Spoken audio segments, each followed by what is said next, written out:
Hablemos de esto. ¿Qué tal, Javier? Bienvenido. Ahora sí, ¿eh?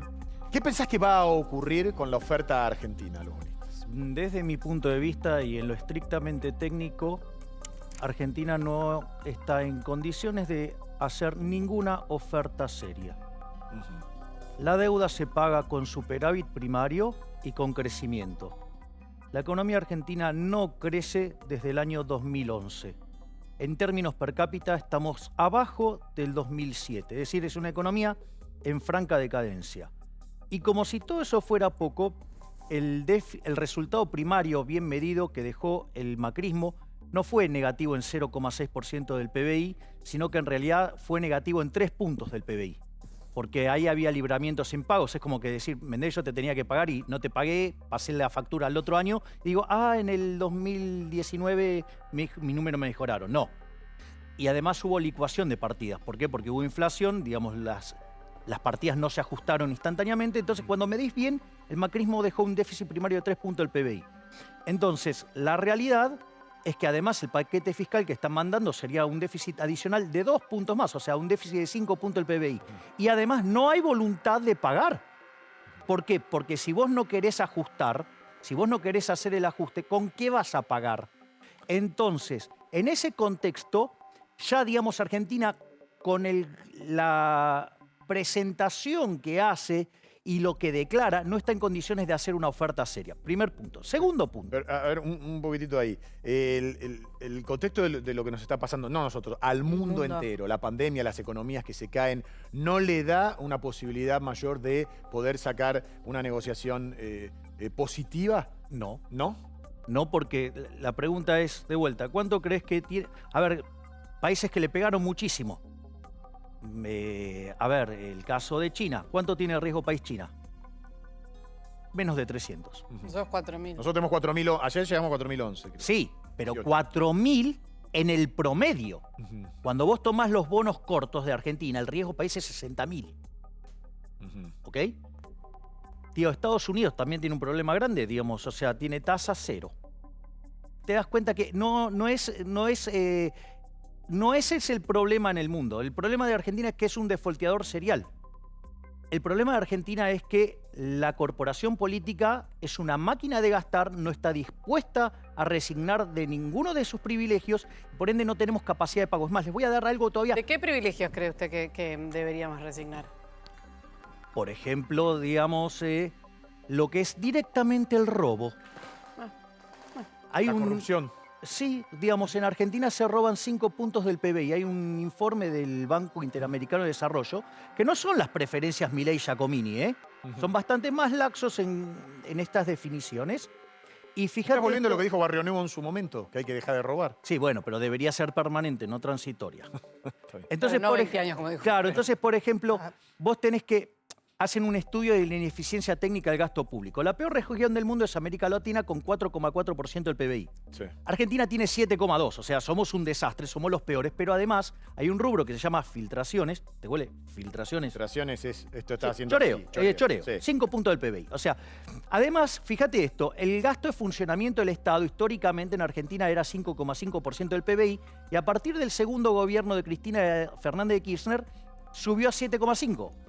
Son 2 puntitos más de choreo que, digamos, o sea, por lo menos en esta situación deberían resignar. Y hay otro choreo más importante y que deberíamos, como ciudadanos, denunciar a los políticos como un delito de lesa humanidad, que es el impuesto inflacionario.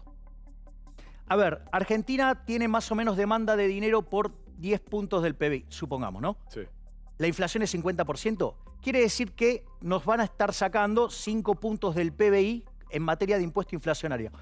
Pero ¿cuál es el problema con el impuesto inflacionario? Que no es un impuesto legislado.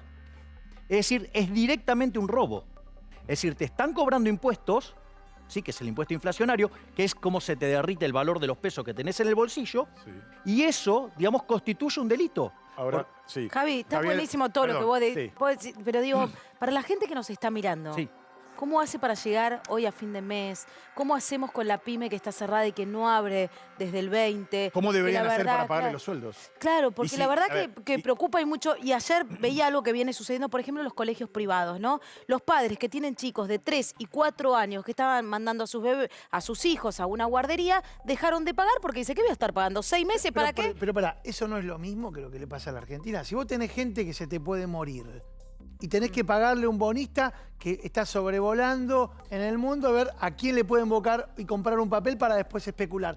¿Qué priorizás como Todos gobernante? especulamos, porque si vos creyeras que cuando te levantás de la cama te vas a morir, atropellado por un auto, te quedás en tu casa. Todos especulamos. La vida es una especulación permanente. Sí, vos sabés que Alberto dijo, una economía que se cae y se levanta, una vida no. O sea, como defendiendo lo que él está haciendo. Bueno, está bien. Entonces yo lo voy a poner de manera mucho más sanguinaria. El presidente dice, entonces, que él está haciendo esto para evitar que mueran 100.000 seres humanos. Punto que, digamos, me parece absolutamente loable. Humano. Sí, bueno, por eso, vamos a... Primer punto, aquellas economías que son más libres, no solo que son 8 veces más ricas que las reprimidas, sino que además la gente vive un 25% más. O sea, en un país reprimido vivís 64 años, en un país libre vivís 80. ¿Cómo O sea, cuál? con lo ¿Cómo cual- cuál? Porque- ¿Qué hablas de los nórdicos, por ejemplo? No. Bueno, digamos, por ejemplo, podés tomar el caso de Hong Kong, Singapur, digamos, o sea, los más libres, Australia, Nueva Zelanda, sí, los países más libres del planeta, que son los que mejor viven. ¿Sí? Si tomás el índice de libertad económica, son los que están ahí. Ese es el primer punto. Y después sobre los nórdicos, digamos, para los socialistas, miren los índices de libertad económica y se van a llamar una linda lección, manga de brutos.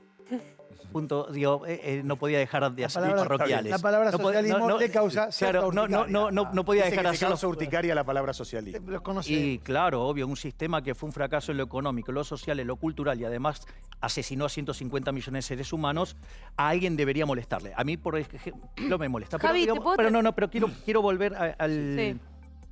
O dime, dale. No, porque eso porque te va a volver volver a- al bolsillo de los No, argentinos. Eso, por porque la eso gran quiero volver a la porque, situación. porque el punto que vos estás levantando, Guillermo, y a mí me parece fantástico que lo traigas a la mesa, que lo que plantea entonces el presidente es una falacia. O sea, primero porque los países más libres viven más la gente, pero no solo eso, sino que además, si vos llevas al extremo esta cuarentena cavernícola que está haciendo Argentina, ¿sí? Y no me refiero a la... Nicolás. Sí, No estamos salvando vidas, Javier, No, con esto. eso es lo que quiero aclarar. No me estoy refiriendo a la primera etapa de la cuarentena que estoy a favor, sino con las fases 2 y 3, que estoy absolutamente en La que contra. estamos viviendo ahora. Exacto. Si vos llevás esta idea al extremo del ridículo y encerrás a todos los seres humanos en sus casas, sabes que la producción se hace cero. Si la producción se hace cero, No va a haber ¿cuánto gente podés... para hacer producción cuán- porque se están enfermando, Javier. a ver, ¿cuánto crees que podés consumir? Cero. Por lo tanto, digamos, vas a tener 45 millones de muertos. Por lo tanto, empecé a especular, porque si no, quizás no te mate el coronavirus, pero te vas a morir de hambre. Y si llegara a darse esa situación, yo no descarto que tengas un problema social enorme.